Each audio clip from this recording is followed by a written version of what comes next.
Jean-Jacques Rousseau, Discourse on Inequality, a new translation by Franklin Phillip. To the Republic of Geneva, magnificent, most honoured, and sovereign lords. Part 2. Such magnificent, most honoured, and sovereign lords are the advantages I would have sought in the homeland I choose. And if Providence had added a charming location, a temperate climate, fertile soil, and the most delightful vistas under the sun to complete my happiness, I would have wished only to enjoy all these blessings in the bosom of that fortunate country, living peaceably in sweet society with my fellow citizens, practicing toward them, following their example, humanity, friendship, and all the virtues, and leaving after me the honourable memory of a good man, an upright and virtuous patriot.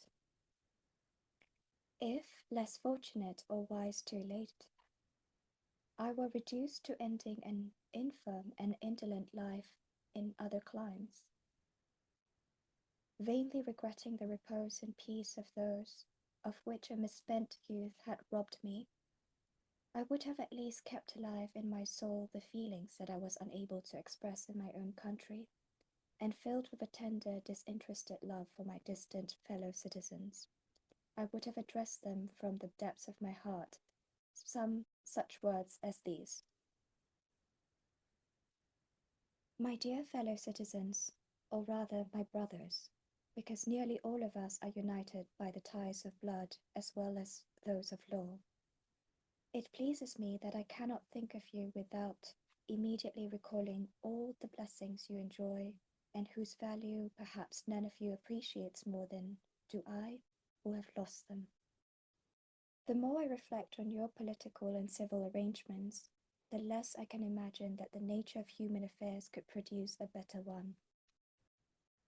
In all other governments, when there is a question of securing the greatest good of the state, nothing ever goes beyond hypothetical projects, and at most mere possibilities. As for you, your happiness is already a reality.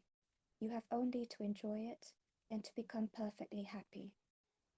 You need only to be able to content yourselves with being so. Your sovereignty, acquired or recovered at the point of a sword and preserved for 2 centuries through valor and wisdom, is at last fully and universally recognized. Honorable treaties fix your borders, secure your rights, and assure your tranquility.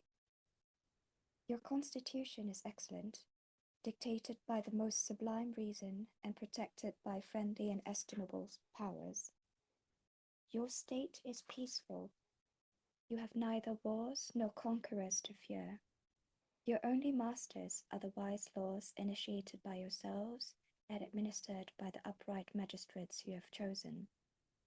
You are neither rich enough to become weakened through indolence and to lose in vain delights and taste for true happiness and sturdy virtue, nor poor enough to need more external assistance than your own industry can procure.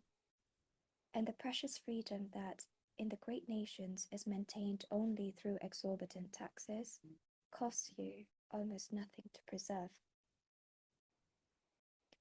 May a republic so wisely and fortunately constituted last forever, both for the well-being of its citizens and as an example to other peoples. This is the only wish left for you to make, and the only precaution left for you to take. It now depends on you, not to create your happiness, for your ancestors have spared you that effort, but to make your happiness endure by using it wisely and well. Your preservation depends on your perpetual union, your obedience to the law, and your respect for its administrators. If there remains among you one grain of bitterness and mistrust, promptly destroy it as a baneful leaven that would sooner or later result in your misfortune and the ruin of the state. I entreat you all to look into the depths of your hearts and heed the secret voice of conscience. Does any among you know anywhere in the world a body more upright, enlightened, and estimable than that of your magistracy? Do not all of its members set an example of moderation, simplicity of morals, respect the laws, and the most sincere spirit of reconciliation? Then freely and unreservedly give these give those wise leaders the salutary confidence that reason owes to virtue. Bear in mind that it is you who have chosen them, that they have justified your choice, and that the honors owed to those whom you have set in high positions necessarily reflect on yourselves.